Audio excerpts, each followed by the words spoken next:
नमस्कार दोस्तों, मैं रूपम यादव आपका अपने YouTube चैनल करियर मंत्र 9.1 में तहे दिल से स्वागत एवं अभिनंदन करती हूं। तो दोस्तों, आज टीजीटी प्रैक्टिस पेपर सीरीज जो 50 प्रैक्टिस पेपर की जो सीरीज चल रही थी टीजीटी वालों के लिए इंग्लिश की, उसमें डॉक्टर रंजीत सिंह का टीजीटी प्रैक्टिस पेपर नंबर 6 आज हम करने जा रहे हैं। तो अभी तक भी आप लोगों ने चैनल को लाइक और सब्सक्राइब नहीं किया है तो जल्दी से आप सब्सक्राइब कर लें, लाइक कर लें और ज़्यादा से ज़्यादा शेयर किया करें, जिससे और भी लोगों को इस वीडियो का बेनिफिट मिल सके। और आप कमेंट करके ज़रूर बताया करें कमेंट बॉक्स में कि आपको ये वीडियो कैसी लगी। If you like then I will very satisfy. तो दोस्तों, प्रैक्टिस पेपर सीरीज 6 का फर्स्ट क्वेश्चन है, देखिए। In which century a discontent and revolt against the Pope Church has been started in England? 13th, 14th, 15th या 16th? So answer will be right here. B. It's a 14th century. 14th century जो थी हमारी, उसमें क्या हो गया था? Revolt हो गया था, मीन्स एक क्रांति आ गई थी। किसके अगेंस्ट? पोप और चर्च, क्योंकि ये रूल्स ज़्यादा ही हावी हो गए थे इंग्लैंड में, तो इसलिए इनका क्या होने लगा था, इनके अगेंस्ट रिवोल्ट हो गया था। ठीक है, नेक्स्ट सेकंड क्वेश्चन है, who first attack the papacy and the prevailing corruption in church? So Chaucer, John Wycliffe, pope या Faustus? So answer will be right here, B, John Wycliffe. So he was John Wycliffe first who revolt against pope. ठीक है, pope की जो church के थे rules थे जो ज़्यादा ही हावी होते जा रहे थे, तो उसके अगेंस्ट सबसे पहले जो एक्शन लिया, जो अटैक किया, वो किसने किया था? हमारे जॉन बाइक्लिफ ने। ओके, सो नेक्स्ट क्वेश्चन है guys, question number 3, who is called the morning star of reformation? So reformation का मॉर्निंग स्टार किसे कहा जाता है? जॉन बाइक्लिफ, फॉस्टस, शेक्सपियर या Marlowe? So answer will be right here, A, John Wycliffe, because इन्होंने beginning की थी किसकी? रिवॉल्ट की, किसके अगेंस्ट? पोप चर्च के। ठीक है, क्योंकि रूल्स बहुत ज़्यादा हावी होते जा रहे थे, तो इसलिए तो ऑब्वियसली किसको, रिफॉर्मेशन जो मूवमेंट स्टार्ट हुआ था, तो उसका मॉर्निंग स्टार किसको बोला जाता है? हमारे जॉन बाइक्लिफ को। ओके, आई थिंक आप सभी को ये क्वेश्चंस क्लियर होंगे। सो नेक्स्ट क्वेश्चन है guys, question number 4, What is the term which is used for the followers of John Wycliffe? ठीक है, जॉन बाइक्लिफ के जो फॉलोअर्स थे उनके लिए कौन सा टर्म यूज किया जाता है? सो जॉनी, लोलार्ड्स, ल्यूलार्ड्स या none of the above? So answer will be right here, B, Lollards. जो जॉन बाइक्लिफ के फॉलोअर्स थे उनको क्या कहा जाता था? लोलार्ड्स बुलाया जाता था। ओके, सो नेक्स्ट क्वेश्चन है, question number 5, which English king patronized Protestantism in England? So कौन सा इंग्लिश किंग था जो जिसने इन्हें सपोर्ट किया था? ठीक है, Henry 5th, Henry 6th, Henry 8th, 7th या Henry 8th? So answer will be right here, D. ये पूछा गया है कि जॉन बाइक्लिफ को जो सपोर्ट किया था वो कौन से किंग ने किया था? तो कौन से किंग थे? हेनरी 8th थे। क्यों किया था इन्होंने सपोर्ट? क्योंकि ये वहाँ पे मैरिज करना चाहते थे दूसरी, क्योंकि इनको बेटा नहीं था। बेटे की चाह में देखा होगा आपने, आज भी हमारे समाज में बेटे को बहुत इंपॉर्टेंस दी जाती, चाहे वो करे कुछ नहीं, बट बेटा होना चाहिए। तो इसलिए ये कहते हैं मैरिज करना चाहते थे दूसरी, इनको बेटा नहीं था और वहाँ के जो लोग थे वो करने नहीं दे रहे थे, तो इसलिए इन्होंने इनको वो किया support. Okay, so question number 6 है, why Henry 8th broke with Roman Catholic church? Okay, देखिए, It is not allow king a second marriage. It did not allow king a third marriage. It did not allow king a fourth marriage. It did not allow king a fifth marriage. So मैंने answer पहले ही बताया था आपको कि it did not allowed king a second marriage. Second marriage करनी थी इनको बेटे की चाह में, पर वो हो नहीं पा रहा था पॉसिबल, तो इसलिए इन्होंने इन लोगों को मतलब फॉलो करना या सपोर्ट करना स्टार्ट कर दिया। Next question number 7, why Henry 8th wanted to do second marriage? Okay, for children, for a female child, for a male child, all of this? So answer will be right here, 7C, for a male child. वो एक baby means baby boy चाहते थे, तो इसलिए उनको second marriage करनी थी जो कि कैथोलिक चर्च के अगेंस्ट था, तो इसलिए इन्होंने सपोर्ट करना सभी को, जो हमारे जॉन बाइक्लिफ थे, उनको स्टार्ट किया। ठीक है, नेक्स्ट क्वेश्चन है, question number 8, in which year Henry 8th broke Roman Catholic completely? ठीक है, किस ईयर में इन्होंने रोमन कैथोलिक जो थे उनको कंप्लीटली ब्रोक कर दिया था? 1535, 36, 37 या 38? So answer will be right here, 1536. It was 1536. Okay. So next question, and question number 9. Wycliffe's Bible is the name now given to a group of Bible translations into Middle English that were made under the direction of John Wycliffe. These translations appeared over a period from approximately, ठीक है, बायक्लिफ ने क्या किया था कि Bible को क्या किया था, एक्सप्लेन करना, ट्रांसलेट करना स्टार्ट किया था किसमें, मिडिल इंग्लिश में, ठीक है, मतलब इंग्लिश में स्टार्ट करना, एक्सप्लेन किया था। तो किस एज में, मतलब टाइम पीरियड पूछा गया है। So answer will be right here A. Okay, 1382 to 1395, ये 1382 से लेके 1395 तक इन्होंने इसको किया था। ओके, सो नेक्स्ट क्वेश्चन है question number 10। Lollardy, also known as Lollardism or the Lollard movement, was a proto-Protestant Christian religious movement that existed from the mid 14th century until the 16th century English Reformation. It was initially led by Dash, a Roman Catholic theologian who was dismissed from the University of Oxford in 1381 for criticism of the Roman Catholic Church. So answer will be right here A, क्योंकि हमारे कौन थे, ये हमारे John बायक्लिफ थे, जिन्होंने क्या किया था, इसको लोलार्डिज्म मूवमेंट चलाया था। तो इसके लिए इनको देखिए वैनिश कर दिया गया था, कहाँ से, यूनिवर्सिटी ऑफ ऑक्सफोर्ड से। कब कर दिया गया था, 1381 में। किस लिए, for criticism Roman Catholic church, क्योंकि रोमन जो कैथोलिक चर्च थे उनको ये क्रिटिसाइज कर रहे थे, तो इसलिए इनको ऑक्सफोर्ड यूनिवर्सिटी से वैनिश कर दिया गया था, मीन्स निकाल दिया गया था। ओके, नेक्स्ट है देखिए, wheat writers, what wheat writers, ठीक है, किस सन में आए थे वीट राइटर्स, कब लिखते थे। तो टीजीटी 10 में पूछा गया है, wrote in 1950s, 1940s, 1960s या 1980s.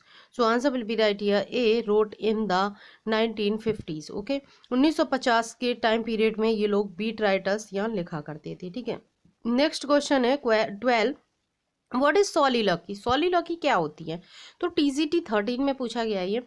N actor's secret thought uttered aloud, secret speech, an actor's speech not to be heard by audience, an actor's speech meant for other characters also. No, answer will be right here A. Okay, an actor's secret thought, मतलब जो उसके मन में विचार चल रहे, uttered aloud, उसे ऐसा लगता है कि यहाँ पे कोई भी मुझे सुन नहीं रहा है, बट ऑडियंस उसको सुन रही होती है, that is soliloquy. Okay, so next question है 13, persona, tone and voice reflect in recent criticism. TCT 4 में पूछा गया है, the tendency of highlight characterization, the tendency of disregard plot in modern novels, the tendency to infuse as a major literary tool, the tendency to think of all narrative and lyric works of literature as discourse. So answer will be right here 13A, the tendency to highlight characterization. Okay, so answer will be right here A. So next question guys, 14, he resembles the animal that grows on thistles is an example of, PGT 3 में आया हुआ है। So tautology, periphrasis, onomatopoeia या litotes. So answer will be right here. देखिए क्या पूछा गया है, he resembles the animal, animal को रिसेंबल करते हैं, that grows on thistles. Okay, is an example of, figure of speech पूछी गई है इसमें। सो ये पूछा है कि कौन सी फिगर ऑफ स्पीच है। So answer will be right here B, periphrasis. Okay, it is periphrasis. Next, क्योंकि जो हमारी ओनोमेटोपोई होती है इसमें क्या होती है, एनिमल्स की साउंड्स होती हैं, और लिलोट्स में तो मतलब डिफरेंस मीनिंग होता है, तो इसलिए हमारी कौन सी होगी यहाँ पे, पेरीफ्रेसिस होगी। सो नेक्स्ट क्वेश्चन है गाइस 15, क्वेश्चन नंबर 15। सो 15 क्वेश्चन है, who among the following was the first poet laureate officially appointed by the British sovereign. So TGT 10 में पूछा गया ये क्वेश्चन, फर्स्ट पोइट लॉरिएट कौन अनाउंस किए गए थे। ठीक है, बेन जॉनसन, रॉबर्ट सॉदी, ड्राइडन या Wordsworth. So answer will be right here 15C, it was Dryden. Okay, Dryden थे हमारे, जिनको first poet laureate officially announce किया था किसने, ब्रिटिश। नेक्स्ट क्वेश्चन है 16, the fall of dash in 1453 marks the beginning of renaissance in Europe. TGT 9 में पूछा गया ये क्वेश्चन। So Bastille, the Roman empire, the Spanish armada, Constantinople. Okay, so answer will be right here 716 D.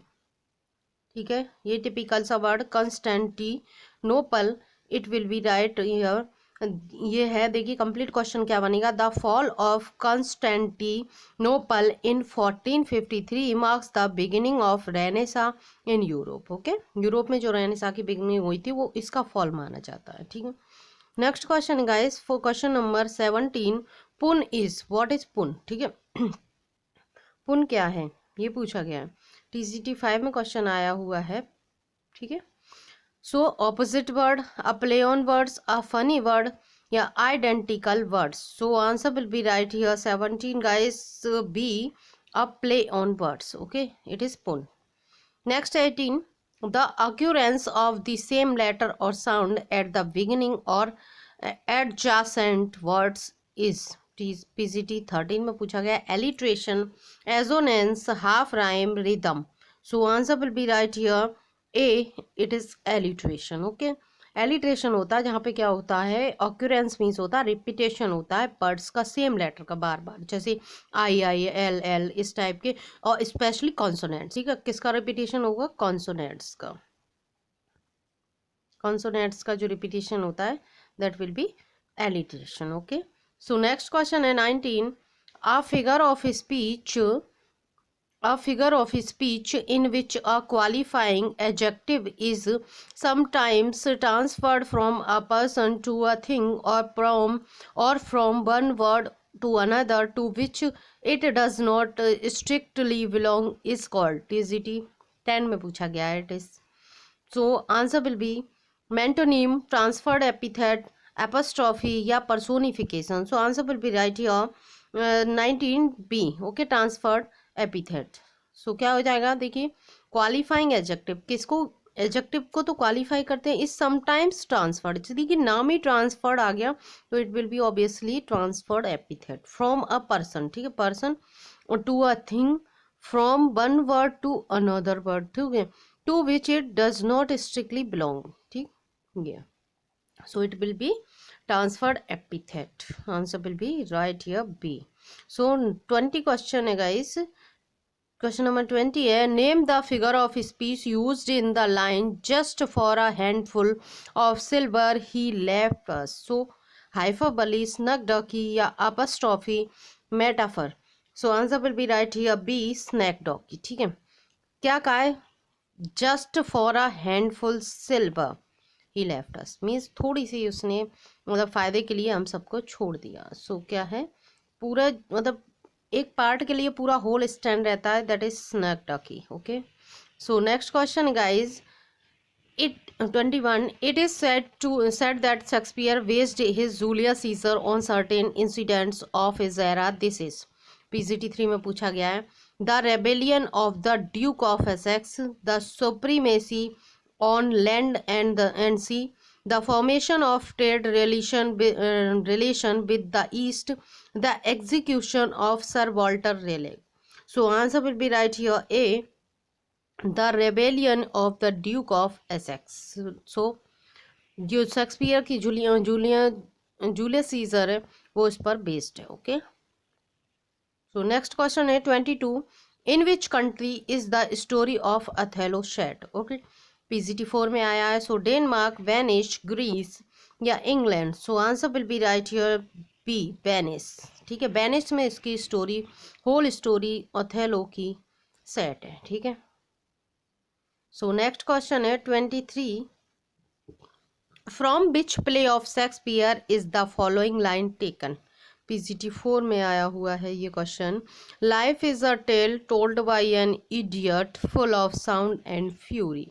So Hamlet, Tempest, Macbeth, Romeo and Juliet.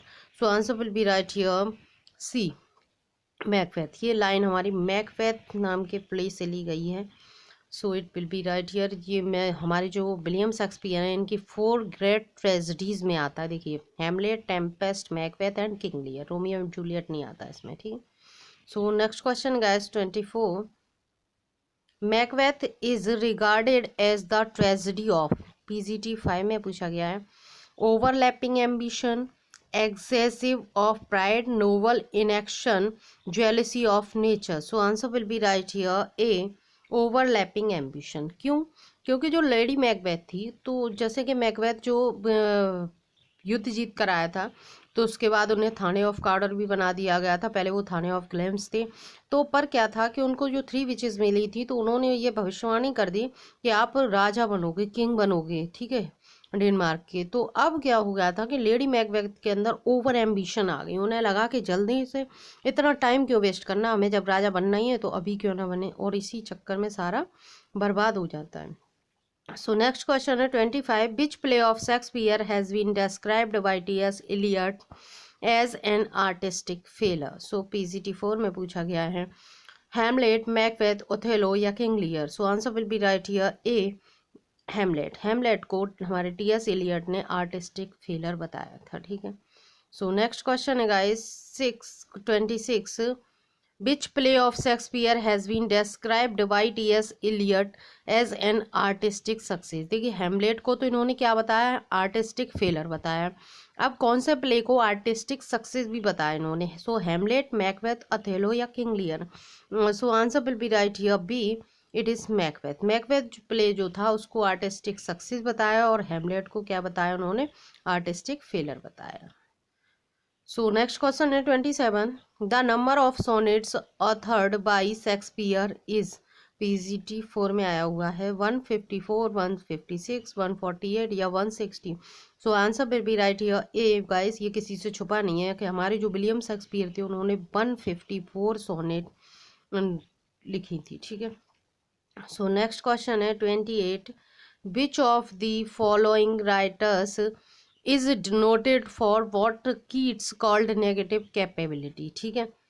PGT 2000 में आया। सो Milton, शेली, Tennyson या Shakespeare. So answer will be right here D, it was Shakespeare, ठीक है।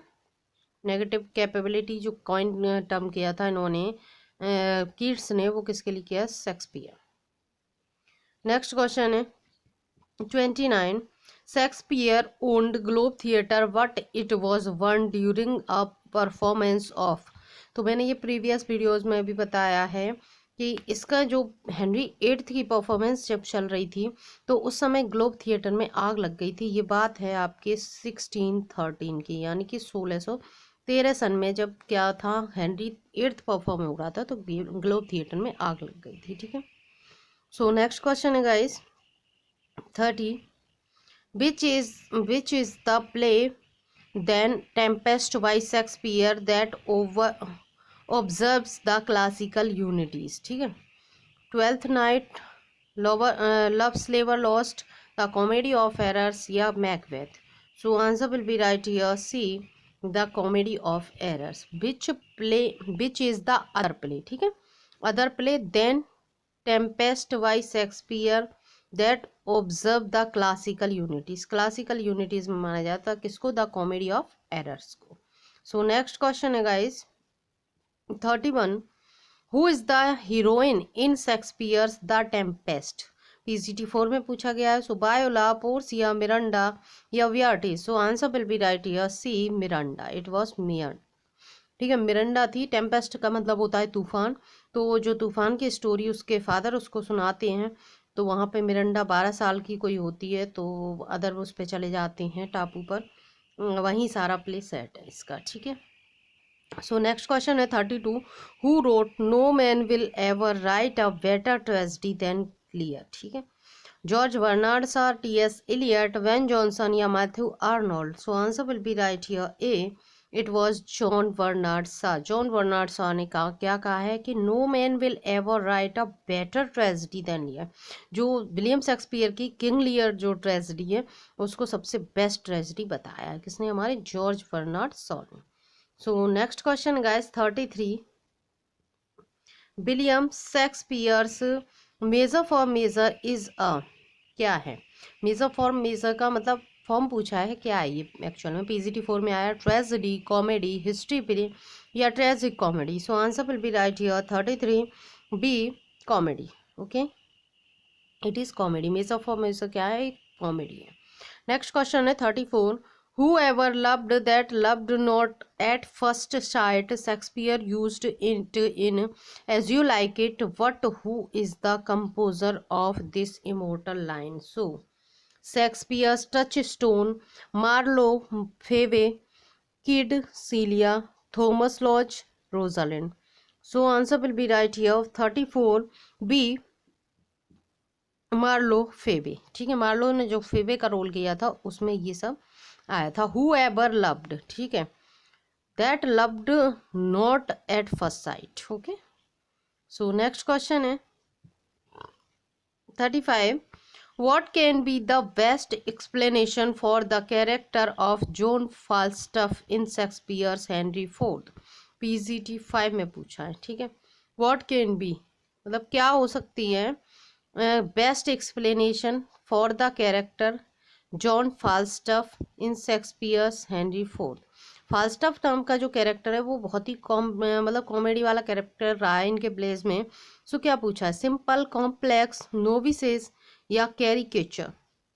सो 35 का answer right है D, caricature. Okay, it was caricature. Next है 36 in which play of Shakespeare do the characters Voltmund and Cornelius appear? ठीक है, PGT 5 में आया हुआ क्वेश्चन है। So the merchant of Venice, Hamlet, much ado about nothing या Macbeth. So answer will be right here 36 B, it is Hamlet. Okay, Voltemand and Cornelius ये किस में अपीयर होते हैं? हेमलेट में। नेक्स्ट है guys The true commitment of Wordsworth's poetic career was from। TGT 4 में पूछा गया ये कि मतलब क्या कमिटमेंट है कि जो कमेंसमेंट पूछा है यहाँ पे कि वर्ड्सवर्थ का पोएटिक कैरियर क्या था, कब से कब तक था। So 1792 to 93, 1795 to 96, 1797 to 98, 1790 to 91।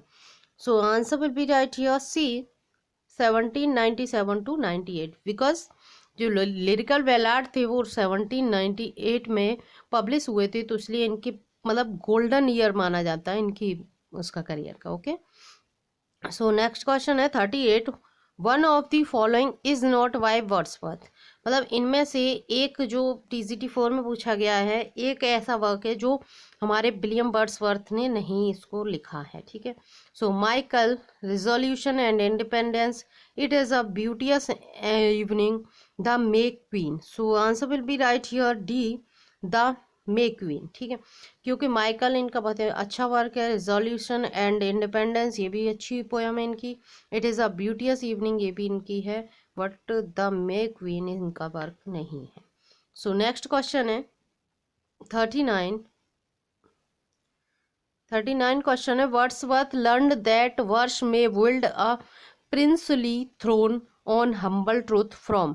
TGT 4 में पूछा गया है Robert Burton, Robert Burns, Robert Bridges या Robert Blair. So answer will be right here 39 guys B, Robert Burns. It was Robert Burns, TGT 4 में पूछा गया है। सो नेक्स्ट क्वेश्चन है क्वेश्चन नंबर 40, ये भी TGT 4 का है। देखिए, so the excursion 1814 marks the beginning of, TGT 4 में पूछा गया Wordsworth's growing sensuality to natural phenomena, the decline of Wordsworth's poetic career, poetic genius, the height of Wordsworth's ascent of fame, Wordsworth's friendship with Coleridge. So answer will be right here 39 B, the decline of Wordsworth's poetic genius, क्योंकि यहाँ से fall आने लगा था इनके career में। ठीक है, क्योंकि ये तो काफ़ी बाद की बात है जब 1798 में ये लिरिकल बैलाड पब्लिश कर रहे हैं, तो सोचिए 1814 तो बहुत बाद की बात होगी।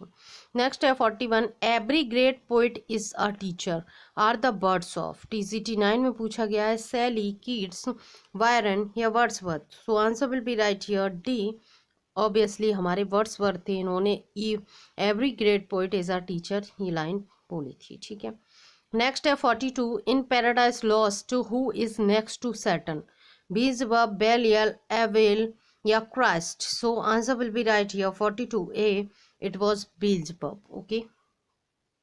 So next question guys, 43, who said,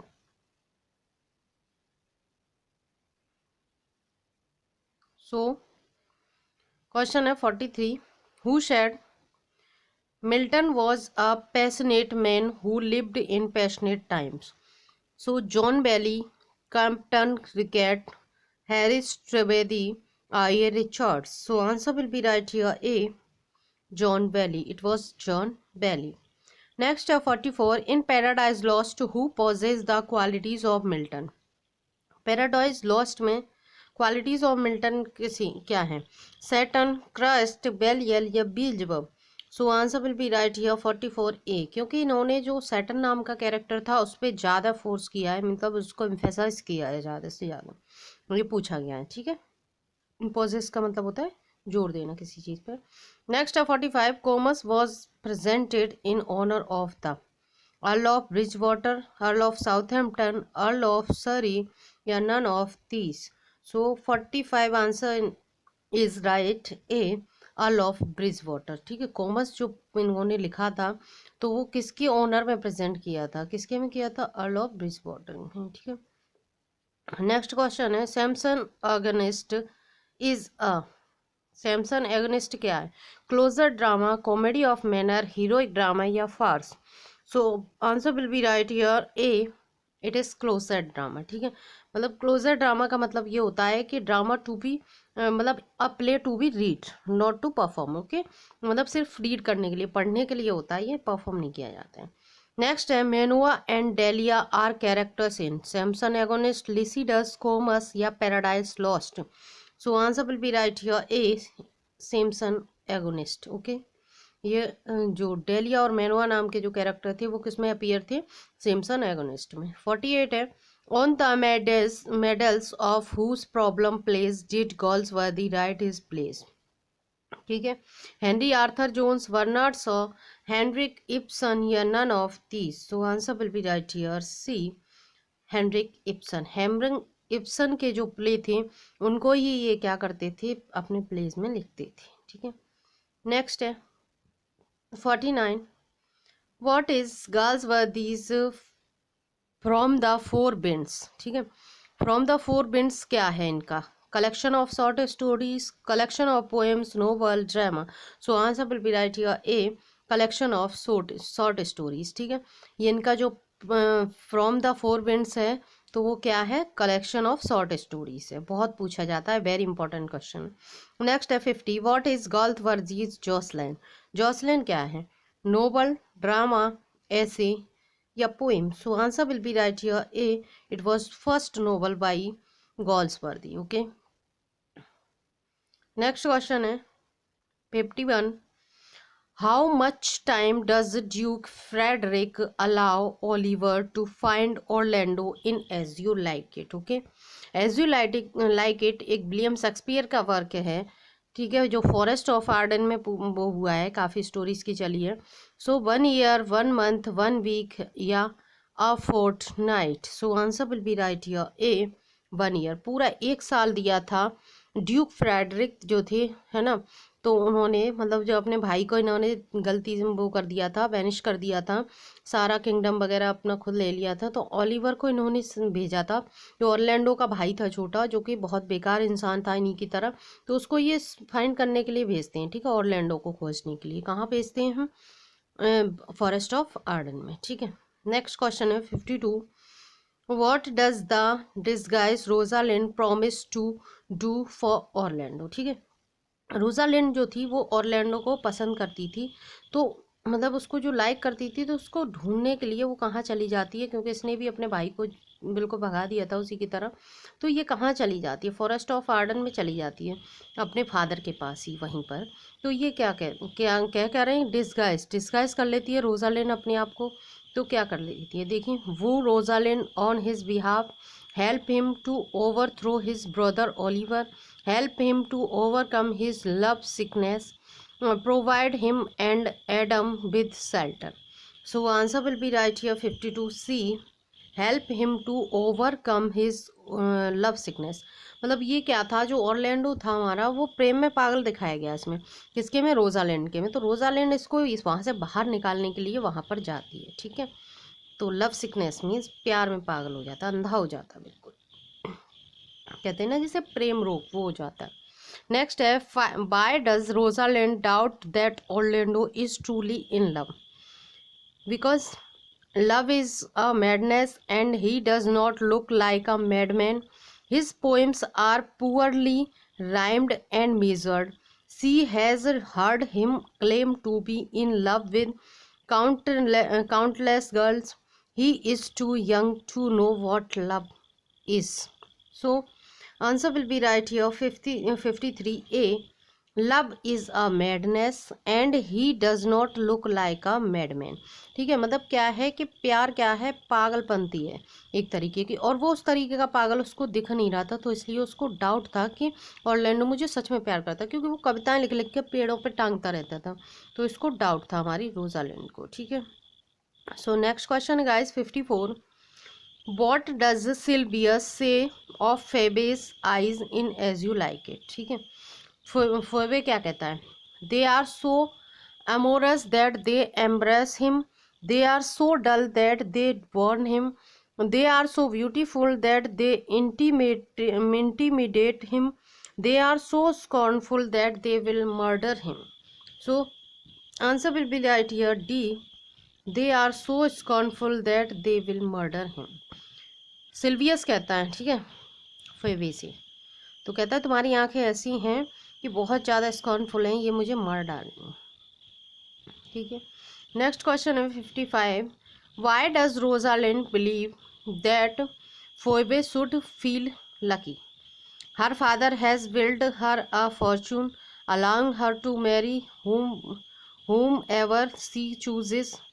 A man like Silvius loves her despite her lack of beauty. She has no lover and therefore her heart will never be broken.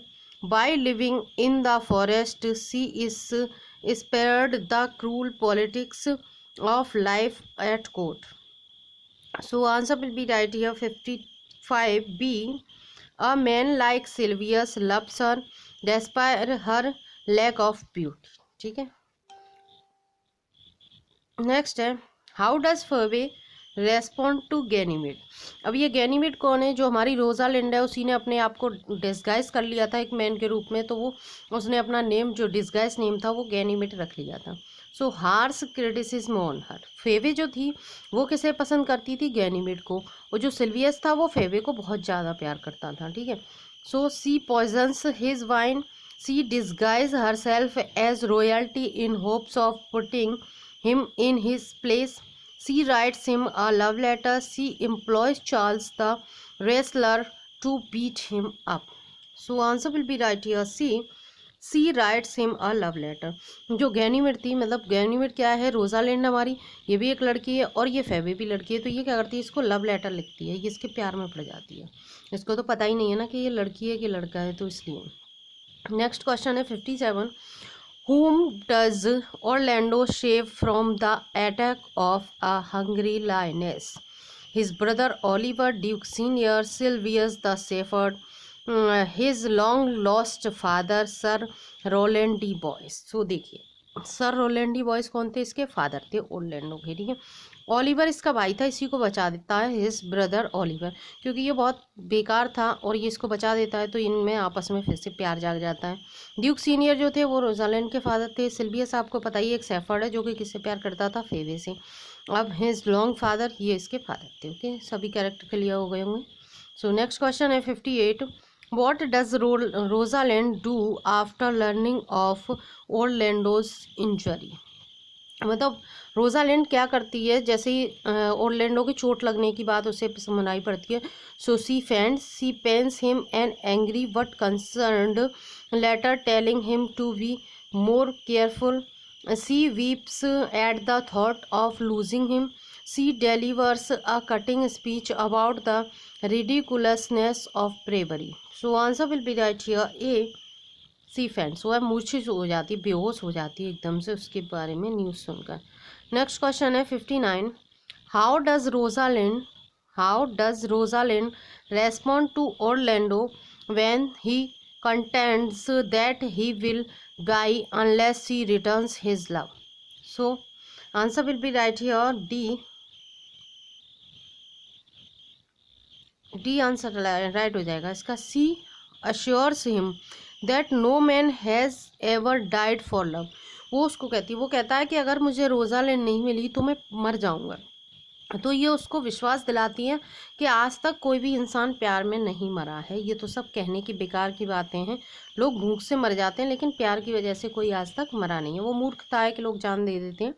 So next question है 60, what animal do Jaques and the lords of the forest kill?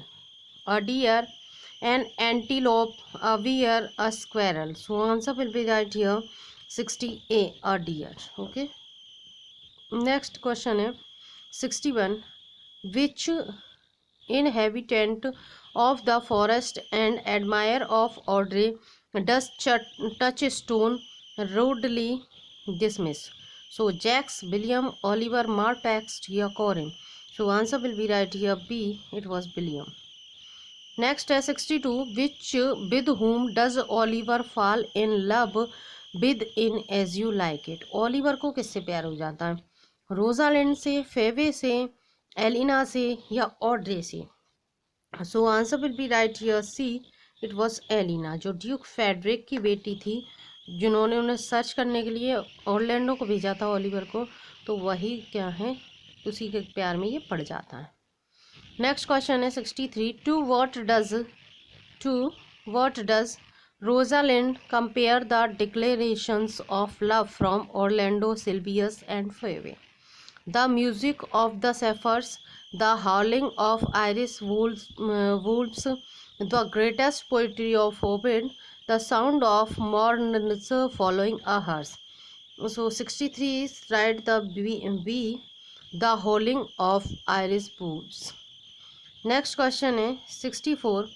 Why does Duke Frederick abandon his plan to mount an army and attack Duke senior? Duke senior पर जो attack करने आए थे Duke Frederick, जो उनके छोटे भाई हैं, तो अपना प्लान क्यों छोड़ देते हैं? क्यों?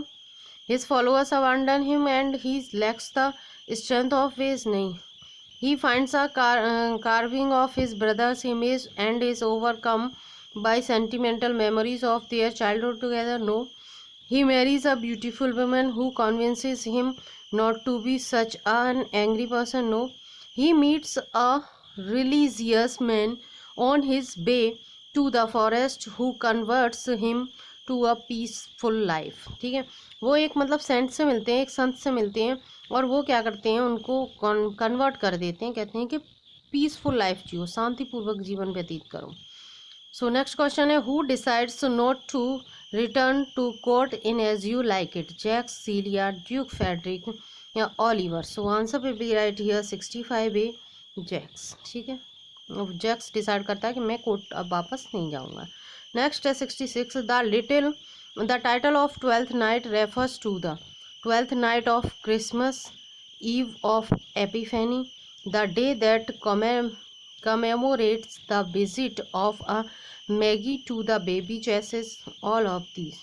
So answer will be right here 66D, all of these. Okay, 12th night का मतलब ये सब है। नेक्स्ट क्वेश्चन है 67, Twelfth Night or What Will is a romantic comedy by William Shakespeare believed to have been written around?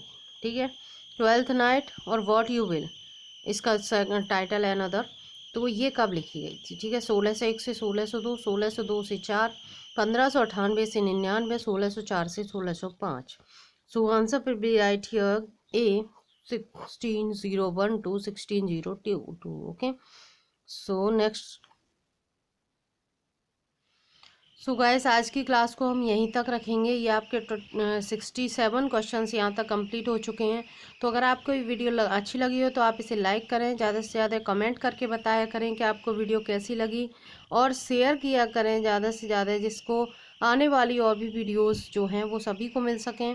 और subscribe ज़रूर कर लें, जिससे जो आने वाली बाकी की वीडियोज़ हैं उनके नोटिफिकेशन आप लोगों को मिल चुके हैं, क्योंकि मैं इसके अलावा एक और सीरीज़ भी स्टार्ट करने वाली हूँ। तो आप इसके लिए चैनल को सब्सक्राइब कर लें और बेल आइकन को प्रेस करना ना भूलें, जिससे आने वाली सभी वीडियोस की नोटिफिकेशन आप तक पहुंचती रहें।